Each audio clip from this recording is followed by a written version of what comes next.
Komisi Pemberantasan Korupsi (KPK) kembali menangkap 7 orang dalam operasi tangkap tangan (OTT) di Kota Depok, Jawa Barat, Kamis 5 Februari lalu. 7 orang yang diamankan itu berada dalam lingkup Pengadilan Negeri Depok. 3 orang berasal dari PN Kota Depok dan 4 orang lainnya merupakan pihak swasta. Terbaru, Komisi Anti Rasuah menetapkan 5 orang di antaranya sebagai tersangka. Mereka adalah Ketua Pengadilan Negeri Kota Depok, Iwayan Eka Mariarta, Wakil Ketua PN Kota Depok, Bambang Setiawan, Juru Sita PN Kota Depok, Yuhansyah, Direktur Utama PT Karaba Dikdaya, Trisnadi, dan Head Corporate Legal PT Karaba Dikdaya, Berliana Trikusuma. Para tersangka terlibat dalam dugaan tindak pidana korupsi, penerimaan hadiah atau janji terkait pengurusan sengketa lahan di pengadilan. Uang ratusan juta rupiah pun disita Komisi Pemberantasan Korupsi. Penangkapan dan penetapan tersangka ini menjadi ironi saat negara berupaya menunjukkan keberpihakannya dengan menaikkan gaji hakim. Lantas, mengapa ada hakim yang masih korupsi, padahal tunjangan sudah dinaikkan?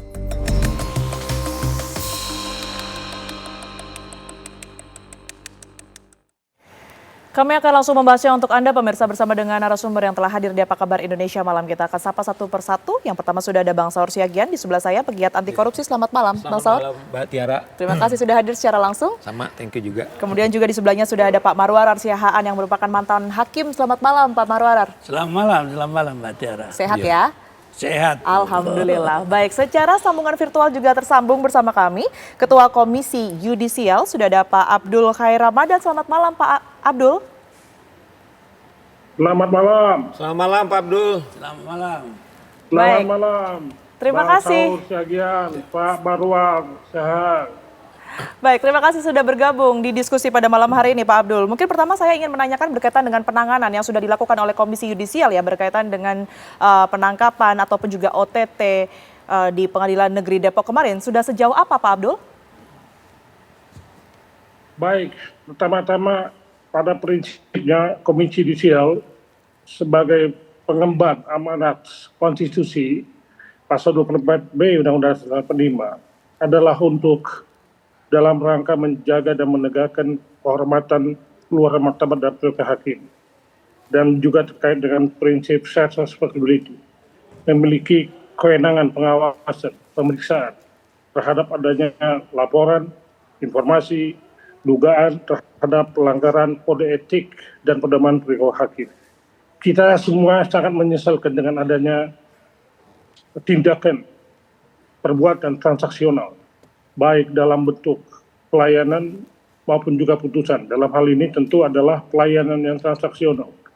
Dan demikian itu merusak citra kekuasaan kehakiman yang merdeka dan juga adalah mencederai daripada marwah pengadilan yang seharusnya berintegritas dan memiliki independensi yang sangat kita harapkan.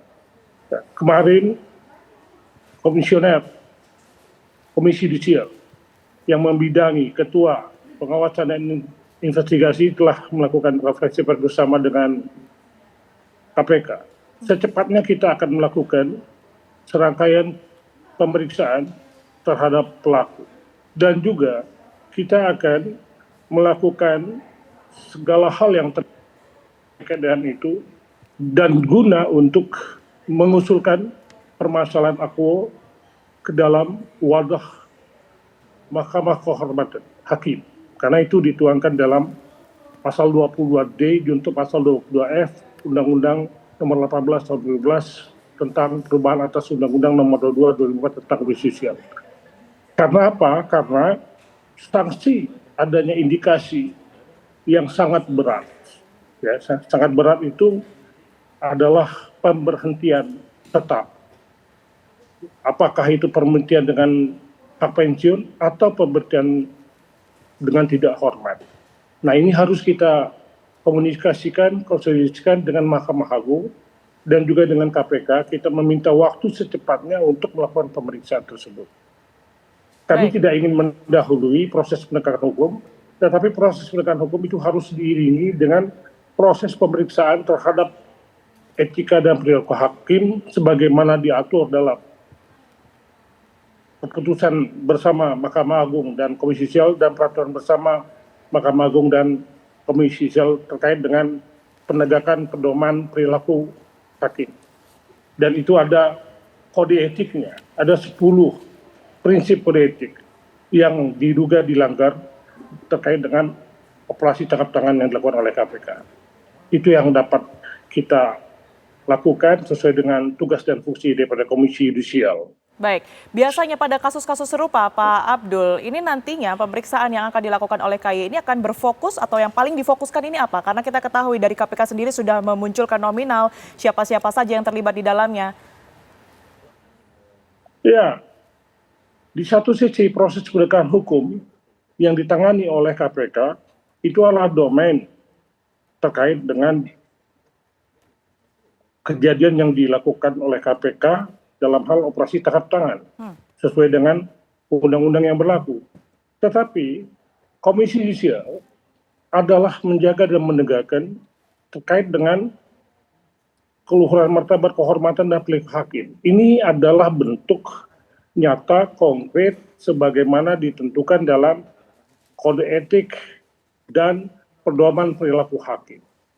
Ada 10 kriteria, prinsip dasar dalam kode etik itu. Setidaknya terkait dengan dugaan suap dalam operasi tangkap tangan itu, maka hal itu adalah merupakan suatu bentuk perbuatan tercela. Nah, perbuatan tercela ini itu sangat beririsan, bersentuhan dengan perilaku jujur, berperilaku arif bijaksana, dan berintegritas tinggi. Dan itu dimaksudkan dalam kode etik dan pedoman perilaku hakim. Artinya berkaitan dengan kode etik nanti akan diselesaikan oleh KY? Dalam proses pemeriksaan, tentu kami akan melakukan koordinasi dengan Mahkamah Agung. Baik. Setidaknya demikian itu adalah sesuai dengan tugas dan fungsi kami untuk dan pada akhirnya diselenggarakan Mahkamah Kehormatan Hakim. Kalau itu yang terjadi, maka ada suatu ruang di situ apakah terhadap pelaku itu akan diberikan sanksi berat. Karena ada indikasi pelaku dalam hal ini telah melakukan suatu perbuatan transaksional dan terhadap praktik tradisional baik Mahkamah Agung maupun Komisi Yudisial zero toleransi. Baik Pak Abdul, Jadi, kami tangkap poinnya. Ini yang harus dicermati dan menjadi deterrent effect, menjadi peringatan bagi seluruh hakim di Indonesia untuk tidak melakukan hal serupa. Itu pesannya. Baik, saya bergeser ke Pak Marwarar terlebih dahulu. Pak Marwarar, saya langsung saja, kalau yang kemudian difokuskan di kasus ini, masyarakat tentunya sakit hatinya nih karena belum hilang dari ingatan masyarakat berkaitan dengan kenaikan gaji hakim 280%. Tetapi tidak lama kemudian ternyata terjadi juga adanya korupsi atau bahkan suap ini. Apa yang sebenarnya terjadi? Apakah memang keputusan tersebut tidak efektif atau bagaimana sebenarnya? Ya, saya kira ini sesuatu hal yang multi kompleks ya. Dan kita jangan lagi berpikir tentang apa yang terjadi ini. Sama dengan yang lalu-lalu semua itu ditangani secara demikian saja. Tetapi kita menginginkan ada satu penanganan yang komprehensif sebenarnya, totalitas, menyeluruh dan penuh kerjasama juga di antara KY, MA dan juga seluruh unsur-unsur lainnya. Apa yang kita katakan itu bahwa seruan Mahkamah Agung itu supaya integritas hakim ditingkatkan, itu menjadi pemeo di salah satu lembaga pengawasan, misalnya di Australia itu integrity, but not by trust alone. Tidak bisa hanya kita percayai begitu saja. Itu artinya ada mekanisme yang kita lakukan untuk menangani semua ini sangat jauh. Apakah itu mulai dari judicial policy, cara hakim memutus perkara, ini tentu agak kompleks kita bicara. Apakah kita bicara tentang pengawasan, apakah konsep Mahkamah Agung apa yang dikatakan satu atap bahwa pengawasan itu independensi hakim yang dipelihara itu tidak memiliki akuntabilitas sehingga tidak terbuka dia terhadap pengawasan, dan begitu banyak lagi hal-hal lain yang membutuhkan bukan hanya kepolisian yang reformasi itu, tetapi peradilan ini kalau memang konsep apa yang dikatakan reformasi itu terjadi, Itu harus bisa kita sama-sama belajar semua bagaimana menangani perkara-perkara yang terjadi seperti ini. Kalau hanya seruan supaya integritasnya dijamin, saya kira integritas itu tidak hanya not by trust alone. Itu ada mekanisme rangkaian yang harus kita lakukan. Mulai dari konsolidasi, mulai dari reformasi di peradilan, kemudian rekonstruksi, restrukturisasi, itu semua banyak sekali yang kita tidak sebutkan secara detail di sini. Tetapi intinya jangan percayakan saja, tetapi apa yang harus kita lakukan.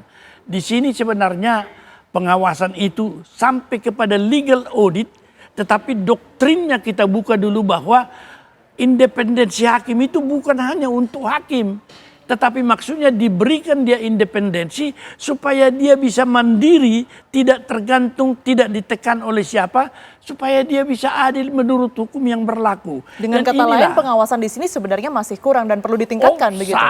Sangat dan Di bagian mana, di celah mana? tidak Pak memiliki Marwarar? suatu konsep yang awal. Saya akan mencoba memberikan satu hal. Oke. Bagaimanakah seorang hakim di dalam menangani perkara dari awal sampai akhir itu kalau misalnya tidak ada suatu konsep bahwa peradilan yang dilaksanakan itu adalah suatu peradilan berdasarkan hukum di mana setiap hakim itu akan senantiasa berpedoman kepada teknik peradilan yang bisa memberikan hak yang sama kepada semua pihak dan saling kontrol. Tapi salah satu lagi, ketinggalan hakim kita di Indonesia sekarang ini, bagaimana suatu kecenderungan pelanggaran hukum merupakan hal yang menguntungkan bagi banyak orang, itu menjadi satu kesempatan untuk mereka menjadi bermain. Oke, Misalnya saya akan katakan ini, sekarang lebih beruntung tidak membayar utang daripada bayar utang. Lebih beruntung melakukan pelanggaran hukum daripada mematuhi hukum. Karena itu semua bisa diatur di pengadilan. Oke, Nah baik. ini menjadi kata kunci sebenarnya bahwa ada juga di dalam jurisprudensi kita atau putusan pengadilan yang harus diperbaiki tentang apa yang dimaksud dengan peradilan murah, sederhana, cepat itu. Yang murah itu seperti apa? Ya. Kalau orang misalnya yang sudah berhutang diberikan kelonggaran untuk tidak bayar hutangnya atau bunganya sangat rendah, biaya yang dikeluarkannya tidak dibayar, alangkah indahnya kalau kita semua berperkara di pengadilan karena kita bisa hanya konco dengan hakim kan? Tidak Baik, perlu Pak Marwarar. dengan hukum itu kita Artinya laksanakan. memang banyak celah yang kemudian ini longgar dan perlu Banyak, diawasi begitu banyak ya. celah. Oke, saya bergeser ke Bang Saur. Bang Saur, memang tidak efektifkah dinaikkan gajinya 280% ini? Iya, saya mulai dulu, saya nggak memakai bahasanya ketua IE. Ini tindakan biadab yang dilakukan oleh hakim ini, itu yang saya suarakan kepada juru bicara daripada Mahkamah Agung, Prof. Yanto. Oke. Karena Tiara sudah men-spill sedikit. Coba bayangkan, di tengah kita mengurangi anggaran 30% APBN kita, pemerintah menaikkan hampir 300% kepada tunjangan mereka ini. Ya. Di sisi lain kita sedang kesusahan untuk sekedar hidup, Tiara. Ya. Anda lihat aja tiap hari bisnis kita mati semuanya.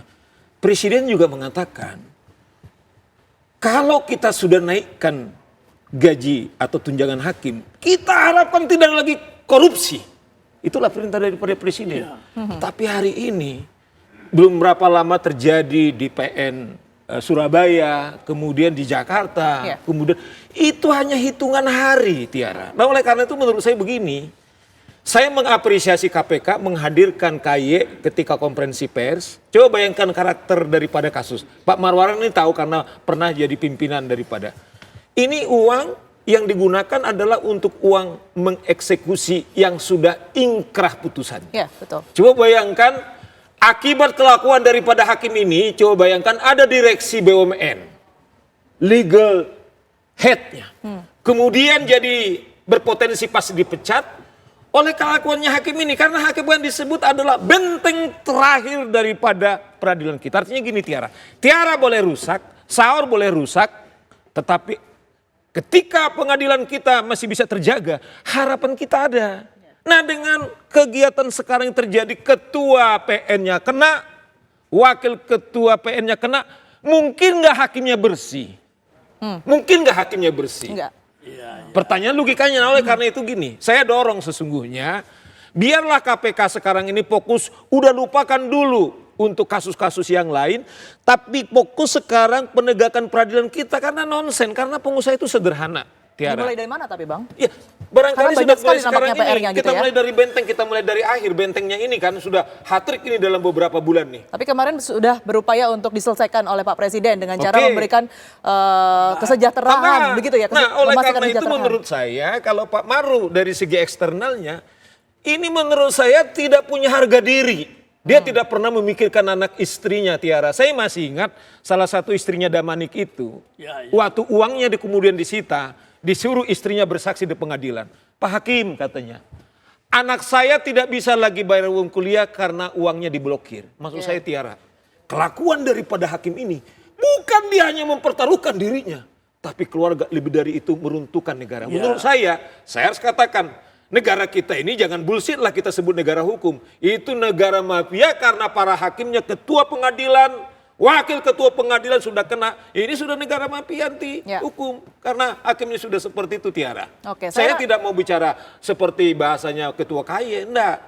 Kita harus bicara lugas saat ini Mbak Tiara. Oke baik, tapi tentunya kita akan meminta ya bagaimana kemudian ini tanggapan dari Pak Abdul begitu berkaitan dengan pandangan masing-masing tadi. Salah satunya berkaitan juga dengan celah-celah kelonggaran yang masih butuh pengawasan. Tapi dijawab nanti Pak Abdul, kami akan kembali untuk Anda usai jeda berikut ini. Tetaplah di Apa Kabar Indonesia Malam.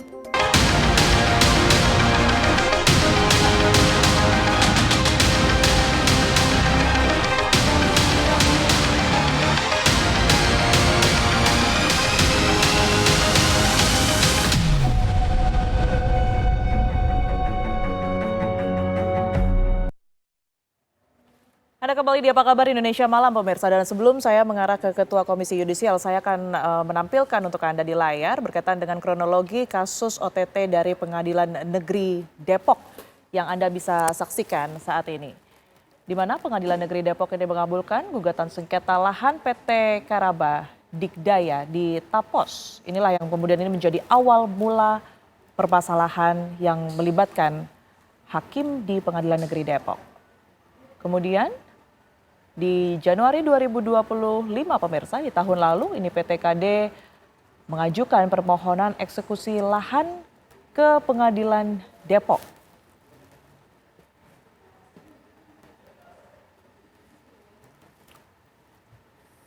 Selanjutnya berselang 1 bulan ini di Februari 2025 pemirsa, eksekusi belum juga berjalan. Disepakati fee percepatan sebesar 850 juta rupiah. Di mana di 14 Januari 2026 Pengadilan Negeri Depok menetapkan eksekusi pengosongan lahan.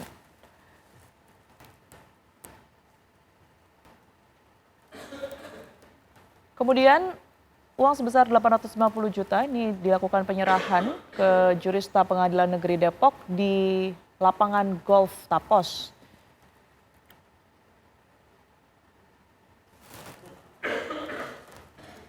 Dan di 5 Februari 2026 atau beberapa waktu yang lalu pemirsa, KPK melakukan operasi tangkap tangan di lokasi. Baik, saya akan langsung mengarah ke Pak Abdul kembali. Pak Abdul silakan ditanggapi. Tadi ada beberapa komentar begitu ya, dan juga pandangan berkaitan juga dengan adanya celah-celah yang nampaknya masih bisa dimanfaatkan dan perlu pengawasan lebih lanjut. Ini celah-celah apa berkaitan juga dengan temuan yang sudah dilakukan oleh Komisi Yudisial? Pak Abdul? Ya, tadi saya bicara secara normatif, yuridis, tapi sekarang saya berbicara secara implementatif. Oke. Dan terkait dengan kendala yang terjadi.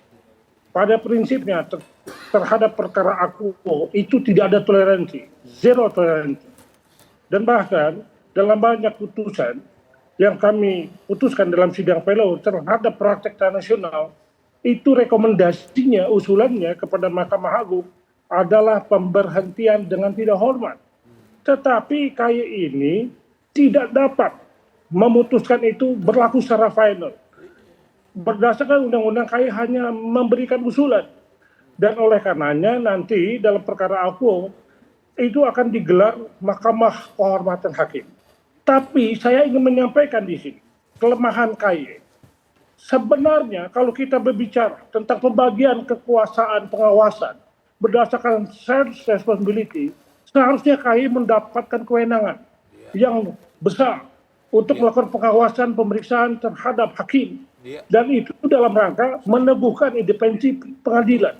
Independensi pengadilan terkait dengan independensi hakim itu sendiri. Jadi di sini berdasarkan shared responsibility bukan dimaksudkan untuk mereduksi on-off system. Nah, oleh karenanya penguatan KAI itu harus ada sehingga pengawasan berjalan dengan kewenangan yang diberikan dalam revisi Undang-Undang KAI. Kami ini adalah sebagai pengendali terhadap perilaku hakim, bukan hanya sebagai penunjang. Selama ini kami hanya sebagai penunjang, pendukung, tidak boleh melakukan check and balance system. Itu kan seperti putusan Mahkamah Konstitusi pada tahun 2006. Ya pada akhirnya KAI itu terdeduksi terkait kewenangannya. Dalam kesempatan ini, saya ingin mengatakan bahwa KAI harus dioptimalkan melalui revisi undang-undang. Termasuk dalam hal apa? Dalam hal memeriksa putusan yang terkait dengan adanya penyimpangan hukum acara dalam residensi putusan pengadilan.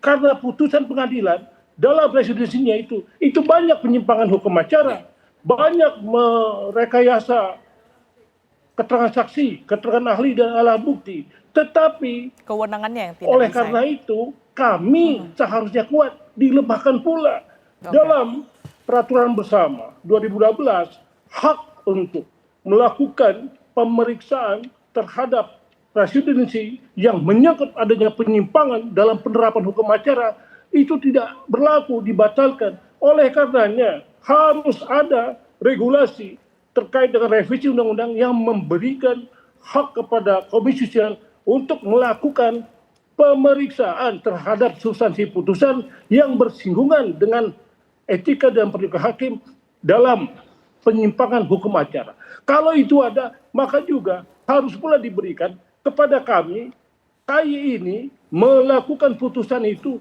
tidak lagi berupa rekomendasi, tidak lagi berdasarkan usulan, tapi self-executive. Demikian itu berdasarkan paradigma daripada shared responsibility dalam hal apa?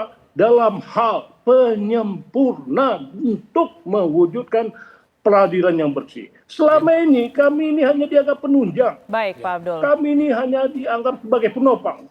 Oleh karenanya kami akan berjuang bagaimana peradilan etika dengan peradilan hukum itu harus berjalan bersama. Beriringan. Itu Oke. yang saya maksudkan. Kewenangan Tadi penuh, saya kewenangan sampaikan penuh dari secara Komisi normatif, tapi Yudisial. Ini yang paling poin harus diberikan. Oke, saya lihat Bang Saur Iya. sudah tidak sabar untuk menanggapi. Ya, Silakan Bang saya Saur. setuju di sinilah waktu itu Mahkamah Agung bunuh diri, tiba-tiba mereka melakukan judicial review soal undang-undang KAI. Oke.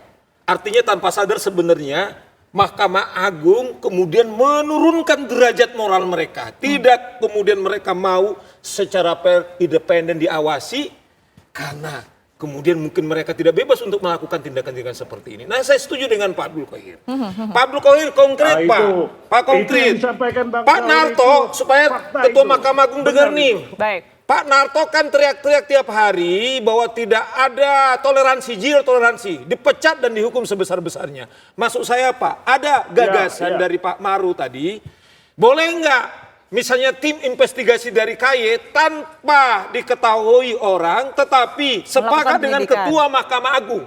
Oke. Kemudian mereka melakukan semacam intelijen untuk menemukan, karena memang ini problem kita. Contoh ini, sedikit lagi. Ini kan melihat putusan eksekusi putusan Mahkamah Agung. Pertanyaannya Tiara, apakah bersih putusan pengadilan, pengadilan tinggi, kemudian Mahkamah Agung? Nah oleh Ya. karena itu konkret, kita minta nih KPK nih karena ada KAI. Jangan sampai suap, tapi pemerasan sama money laundering. Sementara kita menunggu undang-undang perampasan aset. Jadi ini segera dilakukan, kemudian didalami oleh KAI tadi itu yang bersinggungan dengan etiknya. Oke. Bagaimana Jadi tetap putusan Mahkamah berjalan Agung? beriringan begitu ya, Karena ini dengan- saya juga sebagai komisaris banyak kita alami akhirnya direksi-direksi kita Pak Maru. Jadi korban karena gini, di sisi lain harus siapkan dana, dibohongilah keuangan. Akhirnya saya dengar tuh dari KPK. Ya. Kemudian dibuatlah pembelian barang apa Pak? Akibatnya Pak, korporasi kita tidak pernah untung karena diperas oleh manusia hakim bejat ini, Tiara. Bukan itu saya bilang. Hukum kita runtuh, korporasi kita runtuh, tapi juga mengorbankan yaitu sendi-sendi negara hukum kita, Tiara. Oke, baik. Saya bergeser ke Pak Marwarar. Pak Marwarar, sebenarnya kalau kita melihat ya kehidupan dan juga penanganan kasus oleh hakim, ada tidak sih intervensi yang kemudian ini kerap dilakukan seperti yang kemudian ini berita yang muncul belakangan ini begitu ya, dan juga membahayakan dalam tanda kutip hakim itu sendiri, dan juga seperti apa perlindungan yang sebenarnya dimiliki oleh seorang hakim sehingga ia mampu menolak, mampu melindungi dirinya dan tetap berintegritas begitu? Ya, saya kira jaminan-jaminan seperti itu sudah cukup. Kalau kita mengatakan keamanannya, kesejahteraannya, semua itu sudah ada. Tetapi yang menjadi persoalan bahwa doktrin kita selama ini yang dianut tentang independensi, seolah-olah kita tidak bisa menuntut akuntabilitas daripada hakim di dalam putusannya, tetapi dalam koridor etik yang ada. Inilah sebenarnya yang perlu juga ada teknik penyusunan putusan yang memenuhi kriteria daripada etik tentang apa independensi, imparsialitas dan integritas itu, yang kita bisa audit tanpa menyentuh hakim, tanpa memanggil hakim, tetapi dengan prinsip-prinsip hukum acara dan etik tentang bagaimana seorang hakim itu untuk dipandang independen dan imparsial, kita bisa melihat itu. Oleh karena itu harus berubah secara total lah. Apa yang dikatakan oleh Mahkamah tentu ada di dalam keputusan bersama itu, betul yang dikatakan Pak Abdul, ada ketentuan yang mengatakan mereka dalam kasus tertentu tidak boleh masuk, menyangkut profesionalitas. Itu tentu harus disepakati saja. Apakah memang kita akan terus begini, apa definisi profesionalitas itu di dalam pengambilan keputusan? Karena itu juga menyangkut bukan hanya integritas, bukan hanya imparsialitas dan independensi, juga apa yang dikatakan kompetensi yang bisa kita lihat apakah benar dia menerapkan hukum itu secara seimbang dan imparsial, tidak memihak, dengan mendudukkan dua posisi daripada para pihak dalam perkara itu yang bisa kita ukur apakah benar dia berada di tengah-tengah secara jujur, imparsial dan adil. Inilah yang sebenarnya harus dikembangkan, yang disebutkan legal audit judikatif itu terhadap putusan yang bisa menerima semua pihak. Tetapi juga Mahkamah Agung tidak bisa bertahan dengan konsep lama yang mengatakan bahwa independensi itu menyebabkan dia tidak bisa dipanggil. Memang tidak dipanggil, tetapi kita menelurkan sejumlah kriteria-kriteria yang mampu bisa melihat putusan hakim jujur atau tidak. Itu dia yang disebutkan imparsialitas. Kalau dia miring, akan kelihatan di dalam pertimbangan yang tidak memperhitungkan misalnya alat bukti atau argumen lawan. Ini menjadi suatu hal yang bisa disepakati saya kira dengan Komisi Judisial. Baik, saya ingin kembali ke kasus ya. Saya ke Pak Abdul saat ini. Pak Abdul, kalau kita lihat dari ada 7 orang yang kemudian ini kena OTT, ada 5 yang ditetapkan tersangka, salah satu di sana adalah jurusita. Nah, seberapa sering sebenarnya peran jurusita ini juga terlibat dalam kasus suap menjadi celah empuk begitu ya, oknum-oknum yang kemudian ini nantinya akan melakukan suap ataupun juga korupsi? Ya, kalau dalam paradigma ilmu hukum pidana itu kan ada mens rea. Mens rea itu kesalahan, ada niat jahat di situ. Pasti dengan maksud al-ahmah. Oleh karenanya dalam perbuatan tidak pidana terkait dengan al-ahmah pasti di dalamnya terkandung pelanggaran etika dan perilaku. Kalau misalkan dalam putusan pelayanan yang transaksional, hakim dalam putusannya atau dalam pelayanannya itu melakukan pelanggaran, dapat dipastikan itu adalah pelanggaran etika dan perilaku hakim. Oleh karenanya KY jangan lagi dianggap, dikatakan sebagai penunjang, penopang, tapi KY harus menjadi kendali pengawasan. Satu-satunya lembaga pengawasan yang berdasarkan konstitusi yang diberikan mandat secara langsung. Jadi tidak dapat dikatakan bahwa KY tidak dapat melakukan check and balance system dalam ranah wardrobe system, dalam kekuasaan kehakiman. Tapi KY adalah penyempurna guna mewujudkan peradilan yang bersih dalam rangka kekuasaan kehakiman. Itu penyempurna itu kalau tidak ada, tidak akan terwujud yang namanya peradilan yang independen. Tidak akan mungkin terwujud kekuasaan kehakiman. Ini sesuai dengan kaidah fikih Mala yatibul wajibu ila fihi wa huwa wajib. Amin. KY adalah penyempurna untuk mewujudkan demikian itu, untuk mewujudkan peradilan yang bersih, kekuasaan kehakiman yang merdeka. Oleh karenanya, sebagai dia penyempurna, maka Kementerian KY sebagai pengendali pengawasan harus dihukumi wajib. Dan oleh karenanya, terkait dengan adanya maraknya pelayanan yang transaksional, putusan yang transaksional, KY harus dapat kewenangan untuk melakukan pemeriksaan itu. Dan itu harus diatur dalam undang-undang, tidak lagi dalam bentuk kesepakatan bersama, peraturan bersama antara MA dan KY. Kalau hanya peraturan bersama, keputusan bersama, tahun 2009 telah ada, tapi itu dinasah, dibatalkan karena ada judicial review. Nah, kalau ada undang-undang, silakan. Ada yang tidak berpendapat sama, berbeda, uji review, uji material, judicial review ke Mahkamah Konstitusi. Tapi harus secara kepastian hukum yang adil sebagaimana aksiologi hukum yang dianut oleh Konstitusi. Kewenangan KY harus diturunkan dalam revisi Undang-Undang KY.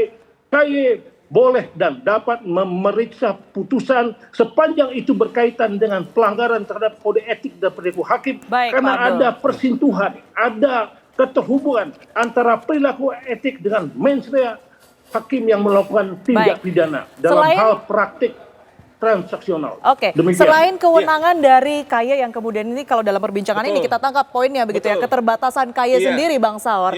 Kita tahu bahwa hari ini sejak awal menjabat Presiden Prabowo Subianto ini sudah concern sekali terhadap korupsi, bahkan menyebut tidak akan mundur sedikit pun untuk memberantas korupsi. Tapi justru kita lihat kenapa semakin bermunculan dalam tanda kutip kalau kata anak sekarang kayak semacam ditantangin gitu Bang. Apa yang terjadi sebenarnya? Jadi gini, kalau Anda pergi ke pengadilan dilarang suap. Tidak boleh langsung berhadapan dengan hakim. Tapi Anda dengar ceritanya ini Pak Maru, wakil ketuanya sama ketuanya sepakat. Nanti yang berhubungan ini kau ketemu di sana katanya. Maksudnya adalah di samping saya memperkaya apa yang dikatakan Pak Maru, yang dibutuhkan sekarang adalah integritas pribadinya, harga dirinya. Karena apa? Bullshit semua itu eksternal kalau tidak ada kesadaran. Buktinya apa itu yang saya bilang? Saya malah kalau belum ada SK penaikan 280% itu, karena sudah hat-trick 3 kali Mbak Tiara, itu batalkan. Karena apa? Itu menciderai rasa masyarakat yang saat ini kita sedang bermasalah, sedang kesusahan, sementara wakil Tuhan ini kemudian dinaikkan hampir 300%, tapi melakukan tindakan yang saya ulangi lagi, tindakan meruntuhkan negara hukum kita Mbak Tiara. Jadi saya kembali tesis saya memperkaya Pak Maru itu kepada dirinya sendiri. Karena apa? Minimal mereka masyarakat menengah sebagai hakim Mbak Tiara sudah cukup. Kalau memang mereka mau jadi kaya secara finansial, jadi pengusaha dong. Ya kan? Tapi permasalahannya lagi-lagi bukan di kesejahteraan gitu ya. Bukan, nggak ada kaitannya. Tapi wakil Tuhan, mana profesi banyak di dunia yang kemudian wakil berharap Tuhan. kepada hakim-hakim kita. Nah, oleh karena itu saya bilang, melalui ini Mbak, kepada seluruh hakim-hakim ya, ini kesempatan emas kepada Anda. Ketika Anda melakukan ini, bukan saja negara hukum, Anda meruntuhkan negara, anak-anak istrimu kamu korbankan, dan juga kepercayaan masyarakat itu runtuh dengan tindakan ini Mbak Tiara. Oke baik, karena Pak Abdul hanya bisa bergabung sampai di segmen 2, sementara perbincangan kita masih akan berlanjut begitu ya. Saya minta Pak Abdul untuk kemudian ini menanggapi terlebih dahulu. Pak Abdul, barangkali ada yang ingin disampaikan berkaitan dengan apa yang kemudian kita perbincangkan pada malam hari ini, khususnya ke depannya apa yang akan dilakukan oleh KY? Ya dasarnya itu prinsipnya independensi pengadilan itu dengan etika perilaku hakim itu adalah kondisi sine qua non. Jadi tidak dapat dipisahkan walaupun dapat membedakan. Tetapi penegakan hukum yang optimal juga harus dibarengi dengan penegakan etik. Dan oleh karenanya terhadap penerapan hukum yang benar-benar progresif terkait dengan asasita Presiden Prabowo, reformasi hukum, maka kita harus ada terobosan. Terobosan dalam rangka mengoptimalkan penegakan hukum yang dibarengi dengan penegakan etika. Dan demikian itu terkait dengan substansi. Substansinya harus ada revisi Undang-Undang Komisi Yudisial. Seperti saya katakan tadi, Komisi Yudisial harus mampu dan boleh dapat memeriksa putusan pengadilan, substansi pengadilan, bukan dimaksudkan untuk mencederai, untuk mengangkangi atau mengintervensi, tapi adalah melihat keterhubungan dari dalil-dalil dalam residensi terkait dengan adanya penyimpangan hukum acara. Kalau penyimpangan terhadap hukum acara, menghilangkan keterangan ahli, mengganti keterangan yang lainnya, menghilangkan alat bukti tidak sesuai dengan fakta yang terungkap, dibuat berbeda, itu adalah pelanggaran etik. Itu adalah tidak berperilaku adil, itu tidak berpikir jujur, itu tidak berintegritas, itu tidak profesional, itu tidak berdisiplin, dan banyak lagi dari 10 prinsip dasar kode etik hakim. Dan oleh karenanya demikian itu harus menjadi domain yuridisi daripada Komisi Yudisial untuk melakukan pemeriksaan. Dan pemeriksaan hasil daripada putusan Komisi Yudisial tidak lagi disebut usulan, tidak lagi disebut rekomendasi, tapi harus dapat dilaksanakan, self eksekutif.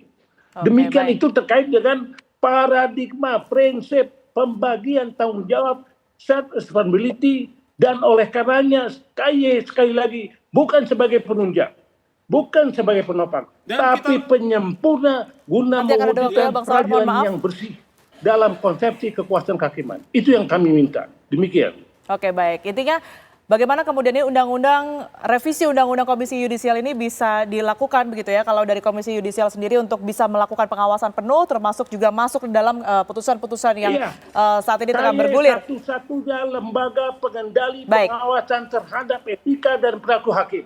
Karena itu kewenangan yang melekat diberikan oleh Konstitusi pasal 24B, satu-satunya lembaga yang mengawasi hakim. Jadi tidak ada lagi lembaga pengawasan internal eksternal, satu pengendalinya adalah KY. Kalaupun dibentuk difusi Bawas dengan KY, boleh dari KY Biro Pengawasan Investigasi, dari EMA Bawas dilebur menjadi satu. Tetapi pengendali pengawasan berdasarkan konstitusi, pengendali pengawasan terhadap hakim adalah Komisi Yudisial. Oke, baik, terima kasih atas pandangannya pada malam hari ini. Pak Abdul Khair, usai jeda mungkin Bang Saur. Oke, kita harus iklan terlebih dahulu. Nanti kita akan meminta tanggapan dari Bang Saur. Bapak Abdul Khairama dan Ketua Komisi Yudisial telah bergabung bersama kami di Apa Kabar Indonesia Malam. Sehat selalu, selamat kembali melakukan aktivitas. Pak Abdul. Hormat, terima kasih. Pak Ketua, maju terus. Kami akan kembali untuk Anda. Pelihara jantung.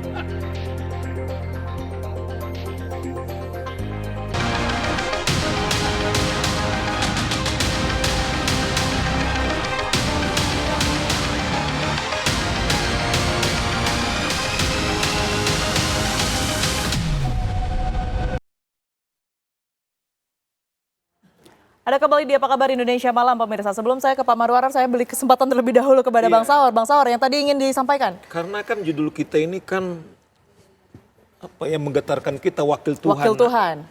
Problemnya jadi Tuhan kan jadi pencuri dengan apa yang terjadi sekarang ini kan, konsekuensinya kan, karena memang itu sebutan yang sampai saat ini Pak Hakim tidak pernah keberatan dengan sebutan itu, Tiara. Oleh karena itu gini, berat ya? Ya saya nggak tahu. Nah oleh karena itu saya minta ini Pak Narto nih kepada Mahkamah Agung, Anda jangan melawan lagi. Kalau Anda mau menjaga keluhuran, tindak, martabat, kan itu tujuannya KY. Mestinya Mahkamah Agung yang paling pertama berterima kasih. Maksud saya begini Mbak Tiara, kalau orang itu jujur, orang yang paling senang kemudian diawasi oleh lembaga independen. Nah sekarang kan berbagai cara mereka melakukan perlawanan. Nah kalau ini terjadi, sesungguhnya saya bilang, kita sedang memproduksi manusia-manusia melebihi daripada minta maaf ini. Minta maaf ini, begal-begal. Kalau begal, karena dia tidak punya keterampilan apapun, Tiara, demi eksistensi kehidupannya dia nyuri. Tapi ini disekolahkan dari awal, jadi cakim disekolahkan. Negara ketika uangnya tidak ada dinaikin, supaya negara hukum kita selamat, tapi melakukan tindakan yang saya bilang biadab ini, saya tidak bilang tercela. Nah oleh karena itu sekarang harus bertobat nih Mahkamah Agung. Anda harus sangat terbuka bahwa tujuan daripada pengawasan eksternal itu, sambil yang saya tadi bilang itu, Anda harus punya harga diri Anda untuk menyelamatkan hakim-hakim kita dan juga menyelamatkan direksi-direksi yang di BUMN ini kemudian akhirnya jadi terpidana karena tindak perilaku Anda. Jadi semua kena nih. Bisnis kita nggak jalan, persaingan kita habis. Karena apa? Yang tadi itu lebih serius lagi. Tuhan Anda tempatkan kemudian lagi jadi seorang tersandera dengan tindakan Anda karena hanya Anda mendapat predikat sebagai wakil Tuhan. Oke, baik. Tapi kalau kita berbicara mengenai praktik korupsi begitu ya, khususnya yang dilakukan oleh hakim, tentunya ini bukan yang pertama kali. Apakah ini juga kaitannya selain tadi kesejahteraan dicoret karena memang kembali lagi terjadi begitu ya? Apakah ini juga berkaitan dengan sanksi yang kurang tegas, kurang mendapatkan efek jerah begitu Pak Marwarar? Saya kira letaknya tidak di sana, tetapi kesadaran kita tentang apa yang dikatakan pengawasan itu dan juga keseluruhan sistem yang bisa terintegrasi itu dengan masing-masing take and give di dalam soal kedudukan masing-masing ini harus kita mulai lagi dari awal. Kalau saya tadi mengatakan bahwa Mahkamah Agung juga harus mawas diri kan, kalau di pengadilan itu, kalau saya misalnya negor kawan saya janganlah begitu. Tapi dia bilang, abang ini lugu kali, di atas juga di Mahkamah Agung begitu katanya. Jadi kan ini harus ada juga kesadaran baru sekarang. Oleh karena itu saran saya, Pak Presiden harus menghimpun ini, yudikatif, eksekutif, dan legislatif itu untuk bisa melakukan suatu reformasi di dalam peraturan perundang-undangan ini, sehingga mulai kita melakukan apa yang dikatakan prinsip monitoring, evaluasi, membuat sejumlah checklist, tetapi juga KY harus belajar kenapa tahun 2006 MK membatalkan itu, karena mereka dulu berlaku sebagai hakim keempat. Ini yang dikoreksi waktu itu, tidak mengatakan bahwa KY tidak boleh mengawasi, tetapi diperhatikan apa yang dikatakan independensi peradilan. Tetapi juga independensi kemudian oleh Mahkamah Agung kebablasan tidak boleh sepertinya dilihat bahwa karena independen dia tidak boleh ada suatu pengawasan terhadapnya. Padahal tidak ada kewenangan konstitusional yang diberikan kepada lembaga manapun yang tidak dipertanggungjawabkan kepada rakyat. Dalam hal ini pencari keadilan. Oleh karena itu pencari keadilan boleh dong memprotes, mengkoreksi dan meminta pengawasan terhadap putusan para hakim itu.